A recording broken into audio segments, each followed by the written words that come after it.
It would be profoundly difficult to overstate the influence of Plato on the history of philosophy. From theology and metaphysics to politics, aesthetics, ethics, and on, virtually every aspect of Western philosophy has been influenced by or is a reaction to that greatest student of Socrates. Perhaps Whitehead put it best when he described all of Western philosophy as consisting of, quote, a series of footnotes to Plato. Despite this enormous impact, Plato's actual inner teachings may remain hidden from us. There is good, though controversial, reason to believe that the inner core of Plato's teachings were never written down, and thus his famed dialogues actually contain exoteric teachings alone. The existence and nature of those inner esoteric teachings remain the topic of active investigation and acrimonious debate among specialists. Why do we think that such esoteric teachings did, in fact, exist? What of them might we be able to reconstruct? Further, might a brief digest written centuries after the death of Plato contain some of the mathematical esotericism downstream of this hidden Platonism? Here the occult mathematics of Pythagoreanism and the metaphysics of Plato combine to perhaps form the core of an esoteric philosophy whose impact can still be felt as a deep undercurrent in contemporary philosophy, number theory, and even physics. If you're interested in esoteric philosophy, the academic study of the occult, alchemy, and Kabbalah, make sure to subscribe. Check out my other content on topics in esotericism. And also, if you want to support this kind of work of providing accessible, scholarly, and free content on topics in esotericism generally here on YouTube for free, I'd hope you consider supporting my work on Patreon or with a one-time donation. You can find those links below in the description and in the first pinned comment, and I really do appreciate your consideration of supporting the work of making esoterica widely available. Now, let's turn to the esoteric, unwritten doctrines of Plato and how they might echo in the brief Theology of Arithmetic attributed to Iamblichus.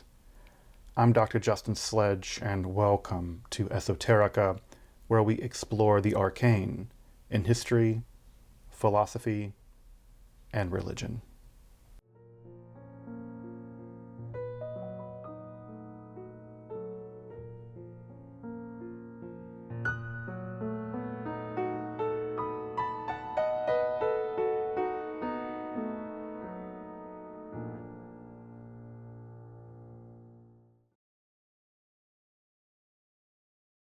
The surviving corpus of Plato's works is itself daunting, nearly 2,000 pages in a single volume.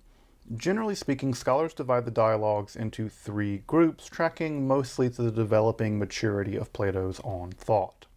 The early dialogues of those more firmly in the orbit of his teacher Socrates, often with that personage bringing these texts to a kind of conclusion in an aporia, or puzzle. Socrates befuddling his interlocutors.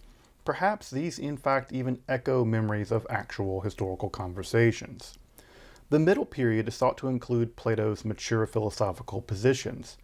Rather than Socrates merely knowing that he knows not, which is a lot more than most of us, these dialogues contain sophisticated analyses of a wide range of philosophical positions, including the famed doctrine of the forms, the notion of the tripartite soul, his theory of knowledge as anamnesis or recollection, the notion of the ideal state like the one found in the Republic, his theory of virtue, and on and on. It's the foundation of all of Western philosophy.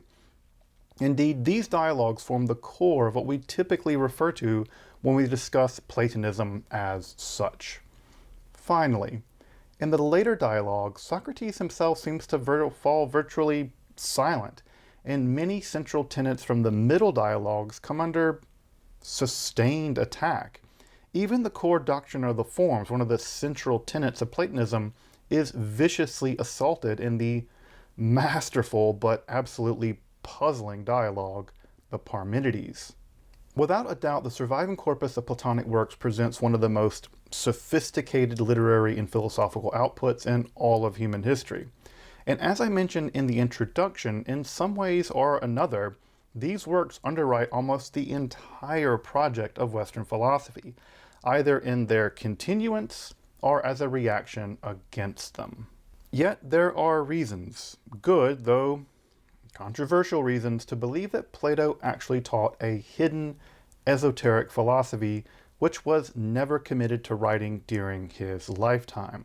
The existence and nature of these ἀγράφα dogmata, or unwritten doctrines as Aristotle referred to them, are the subject of intense and sometimes acrimonious debate among specialists. Some schools of thought, especially the Tübingen school, has sought to actually reconstruct these ἀγράφα dogmata as far as possible, while other camps are a bit more moderate, admitting that such teachings probably existed, but also noting that we can probably reconstruct very little of them with accuracy. Of course, there are other folks who are totally skeptical and argue that Plato's extant dialogues alone represent the totality of his teachings, a completely reasonable position in its own right. So, what reasons do we have to think that such unwritten, esoteric, Platonic doctrines actually existed at all? Well, the first is that Aristotle, a student of Plato's for 20 years or so, just comes right out and says they existed. Further, Aristotle even communicates Platonic doctrines which seem unusual compared to other known Platonic concepts found in the standard corpus of dialogues. Of course, Aristotle is also doing this polemically, so we have to be careful here. Though, to be honest, Aristotle tends to be rather intellectually sincere in representing his opponents fairly. In fact, many of the pre-Socratic philosophers are really only known through Aristotle's polemics, and he does seem to quote them word for word. Another reason is that Plato himself seems to hint at these unwritten doctrines from time to time in the dialogues.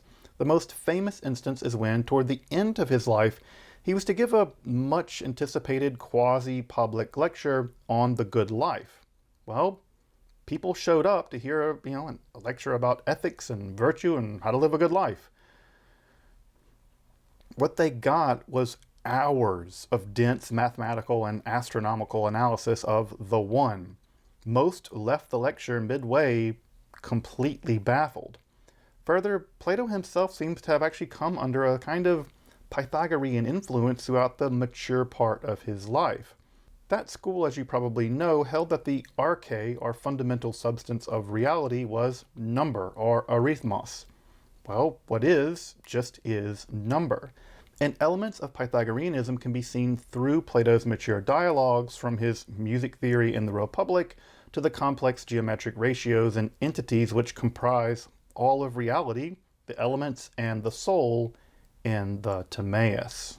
Further, Plato goes out of his way to express skepticism about the nature of the written word, especially for the ability of the written word to express fundamental philosophical truths. Such truth, it seems, must be experienced often in profoundly altered states of consciousness, such as the various forms of divine imbued madness that Plato talks about in places like the Phaedrus and the Symposium. In fact, in Letter 7, Plato makes this about as clear as he ever would. There he argues that philosophy itself cannot truly be communicated through books at all, but only through a kind of communal striving towards the good, which results in brief, ecstatic glimpses of the truth. Thus, no book can truly teach philosophy. In fact, books can just result in regressive dogmatism, because philosophy for Plato is a way of life, so as to achieve its aim through kind of quasi-mystical insights. Now, the authenticity of Letter 7 is disputed, though very reputable Plato scholars accept it, and interestingly enough, computorial analysis indicates that it is in fact very similar to the other dialogues that we all accept as Platonic. Further, the dialogues themselves seem to hint at deeper teachings and often conveniently break off discussion just as one would expect such a discussion to begin, and it's worth mentioning that the exoteric-esoteric structure would have been absolutely common in Plato's day, for everything from craft guilds to mystery religions. Given the deeply spiritual, for lack of a better word, the spiritual character of Plato's project, it would just be conspicuous, shocking even, if what was taught in his inner circle within the academy itself was really completely echoed in the published dialogues meant for non-philosophers and certainly non-initiates into his philosophical circle. Finally, the old academy, including Plato's self-appointed heir and nephew Speusippus, seems to be wrestling with a set of philosophical and doctrinal issues which clearly they've learnt from Plato.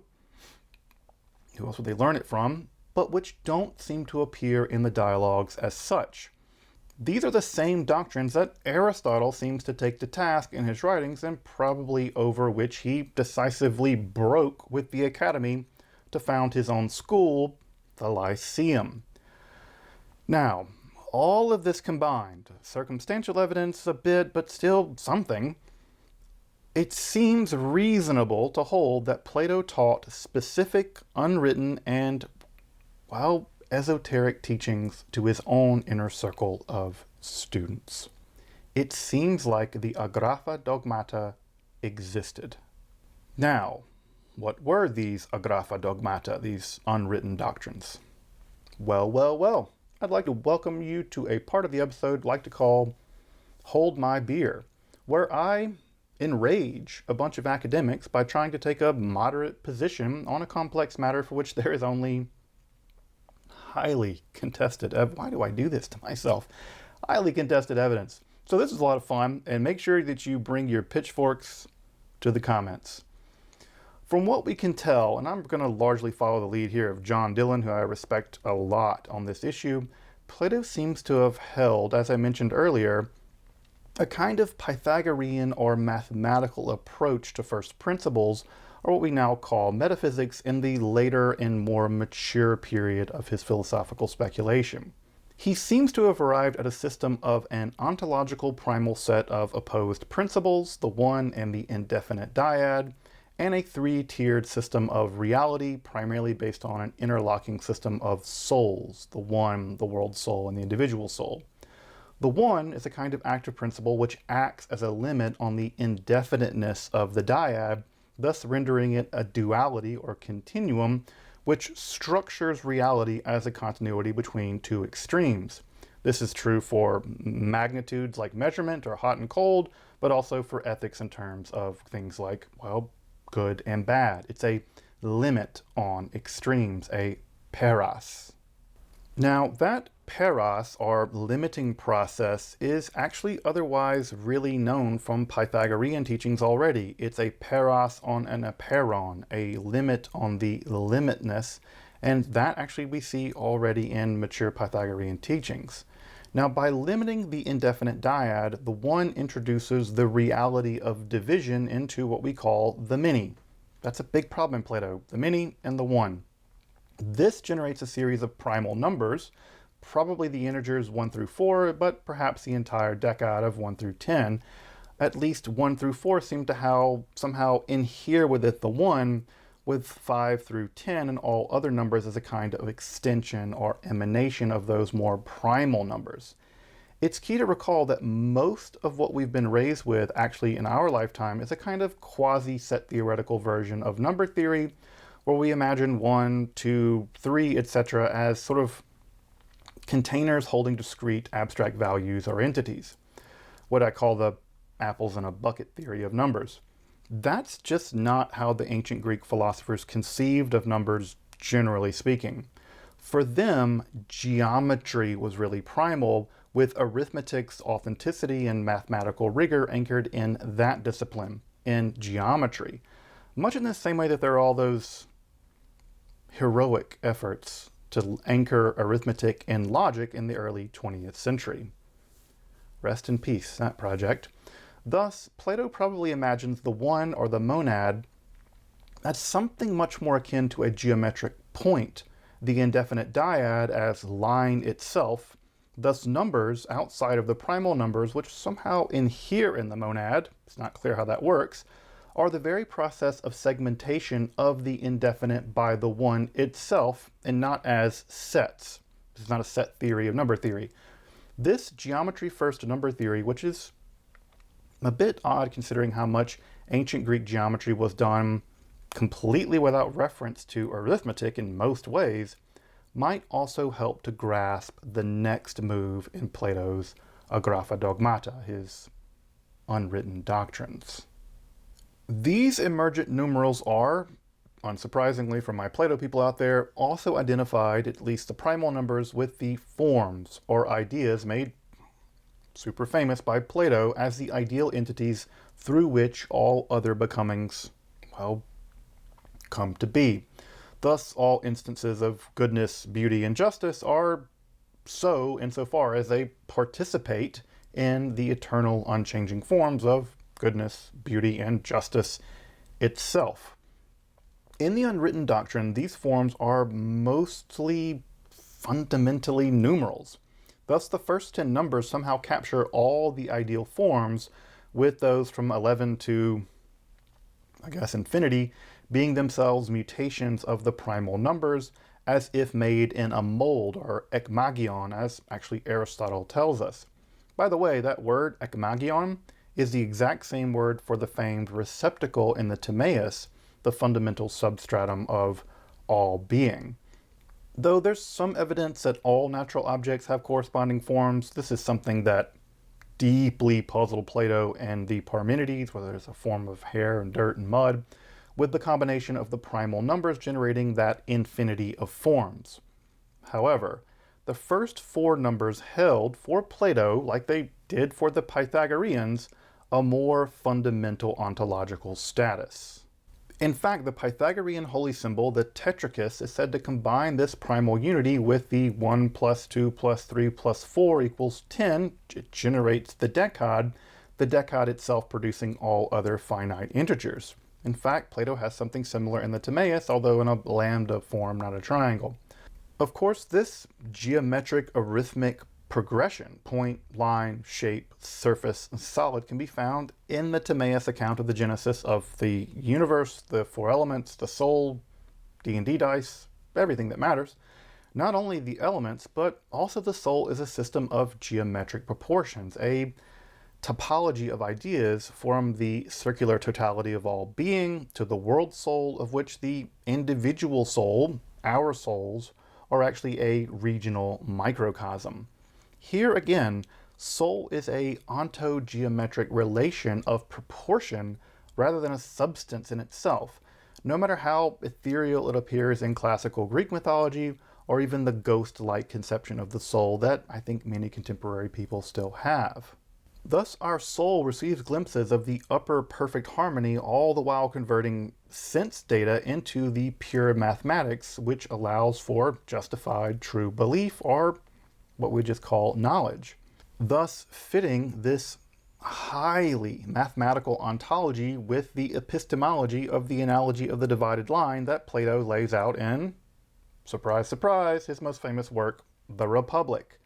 But note here, though, that even mathematical knowledge, or dianoia, again, over there in the Republic, which can be written down in textbooks. I mean, Euclid's textbook is the longest continuously used textbook in human history, I think, is still not the peak or true knowledge of noesis, knowledge of the pure good for Plato. Again, knowledge that can be experienced but not taught from books. If we return to the sentiment of letter 7, again, legend has it that Plato had "let no one ignorant of geometry enter" written over the gates of the academy itself. Though this story is admittedly somewhat late, it certainly wouldn't be out of place given our discussion so far, where metaphysics and mathematics are basically the same thing. Now, this is a very rough outline of what might have been some of the unwritten doctrines. It's a pretty good disclaimer. Should get in the disclaimer business. Again, one of the reasons we think this is that Aristotle, when he really wants to take on Plato qua Plato, he seems to be arguing primarily with these kinds of ideas rather than those published in the dialogues as we have them, especially in the physics. Further, complications that seem to logically flow from teachings like these are exactly what seemed to occupy the early academy, the old academy, especially Speusippus and Xenocrates, until the turn toward academic skepticism beginning in the 3rd century BCE with Arcesilaus. Indeed, this is probably why the old academy strikes modern students of philosophy as so profoundly foreign, even students with advanced knowledge of the Platonic corpus. That's probably also why the old academy just doesn't get studied in graduate school. Sadly, most of the writings of the old academy are also lost, and by the time that this Platonism thread gets picked up again, it's with pretty different philosophical concerns in mind. That's especially true of Middle Platonism with its highly syncretistic approach, which is especially cozy with Stoicism of all things, and the later Platonists who seemed both interested in other problems and were perhaps just actually unaware that there really ever were these unwritten doctrines. For instance, not much in the way of these kinds of philosophical concerns of the old academy seemed to be taken up by folks like Numenius, Plotinus, or Proclus, though both Numenius and Iamblichus might, even if kinda accidentally, have actually been closer to the ἀγράφα dogmata because of their recognition and the emphasis they put upon Plato's Pythagorean inheritance.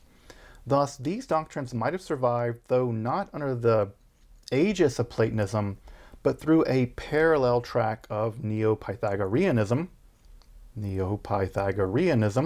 specifically in the works of folks like Nicomachus of Gerasa, and a slightly later digest of Pythagorean Platonic arithmological speculation in a work known as the Theology of Arithmetic, sometimes attributed to Iamblichus.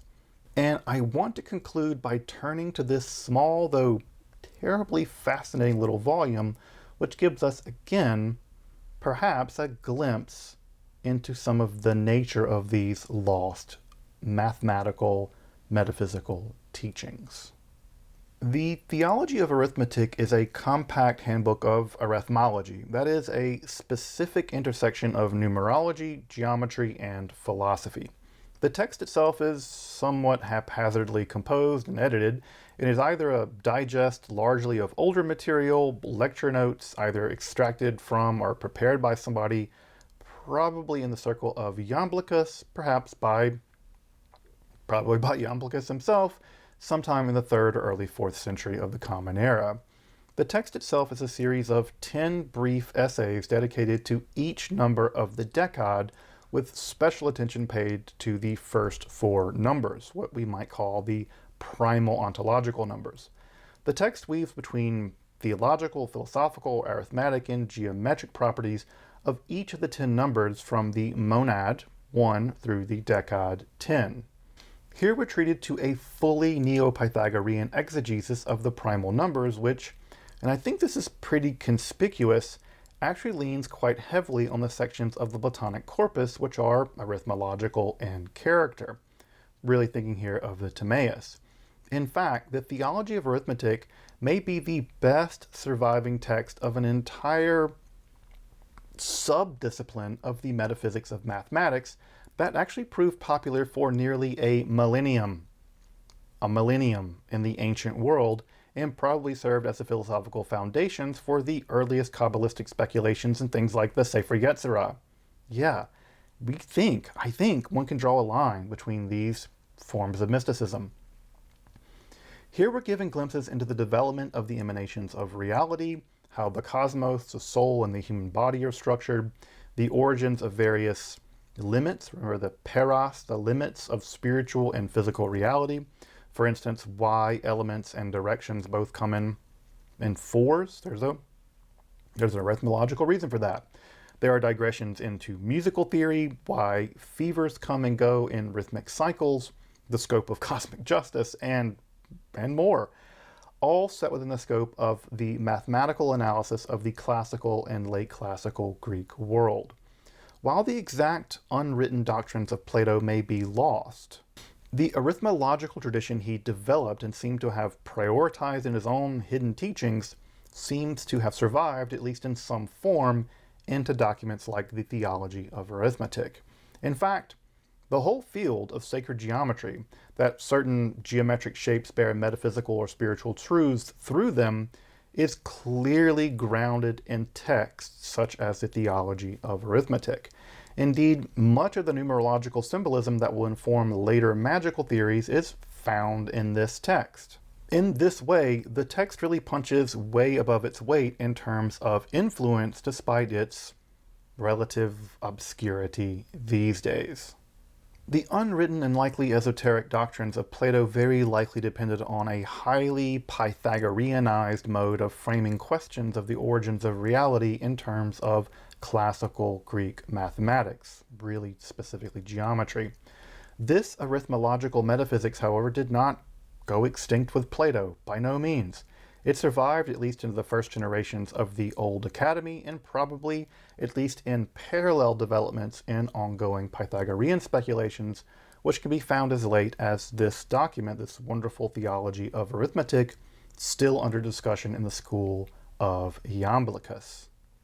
Of course, this Pythagorean impulse, as I would call it, that not only can reality be described by mathematics, but reality fundamentally is mathematical, still survives today in both physics and metaphysics. In fact, in a recent poll taken of professional philosophers, in fact, many of which are actually analytic in their disposition, 39.3% of the respondents voiced support for Platonism in regards to abstract objects, including mathematicals. On the continental side of that debate, the influential French philosopher Alain Badiou is a professed Platonist, arguing that set theory is simply ontology. Of course, an entire generation of physicists have been taken with string theory, for better or worse, at least in substantial part because of the elegance of the mathematics and the seeming a priori commitment to naturalness. Dispositions far more on the Pythagorean side of things than the follow the experimental evidence of a couple generations prior. In fact, one of the more curious places where arithmology seems to actually play its most meager role is in modern and especially postmodern theories of magic, despite being of central importance to Renaissance figures like John Dee and Cornelius Agrippa. Cornelius Agrippa's entire second book of occult philosophy is just about arithmology. In this way, from philosophy to physics to magic, the esoteric teachings of Plato and the arithmological metaphysics of the ancient world may still prove interesting and perhaps even illuminating. The debate over Plato's ἀγράφα dogmata, the unwritten doctrines, and general Platonic esoterica cover a veritable pile, a mountain of monographs, all of which require specialized knowledge of both Plato, ancient philosophy. They require that you have serious command of ancient Greek. In fact, this episode was kind of just me using the Theology of Arithmetic as an excuse to start the process of introducing this topic here on the channel. This idea of the esoteric teachings of Plato are decisively important in many ways, I think. Of course, I'll be circling back to it at some point soon. Regardless, I'll include some of the more accessible volumes on the question of Platonic esoterica in the description below. I'm thinking of accessible here in a very broad sense. The volumes, like I said, are highly specialized and pretty pricey, but the topic is really fascinating. The best edition of Plato, if you're curious and want to really get into Plato, is the Cooper edition published by the wonderful folks over at Hackett. You hear that, Brill? You need to learn from Hackett. You need to channel your inner Hackett, Brill. If I were you, I'd start with the Timaeus. If all this mathematical metaphysics stuff interests you, that's where Plato really explores it in the most sustained fashion. Then, of course, flip back to letter 7. Though, of course, it also shows up obliquely in other dialogues, especially the Republic, and really in many ways as early as the Meno, where it famously illustrates Plato's theory of knowledge as recollection. There he teaches a slave geometry, although the slave's really remembering whatever. The Theology of Arithmetic is available in a really nice English translation by Robin Waterfield, though I have to say that I wish the introduction were a bit more substantial. The notes, however, especially explaining the language of classical Greek mathematics, are invaluable. The text is indecipherable without the notes, at least for me as a non-ancient Greek mathematics specialist. Much of the technical language just doesn't survive into modern mathematics, where it requires acquiring a kind of specific arithmological jargon that was unique in many ways to the ancient Greek world. It's certainly worth having for anyone interested in the intersection of mathematics and metaphysics, or the origins of numerology, or really the origins of sacred geometry more generally. Again, make sure to subscribe. Check out my other numerous contents on topics in esotericism. I have a lot of curated playlists about specific topics in esotericism. And again, I hope you consider supporting my work of making scholarly and free content on topics like this by checking out my Patreon, or maybe considering a one-time donation. Again, you can find those links below. Until next time, I'm Dr. Justin Sledge, and thank you for watching Esoterica, where we explore the arcane in history, philosophy, religion, and apparently mathematics.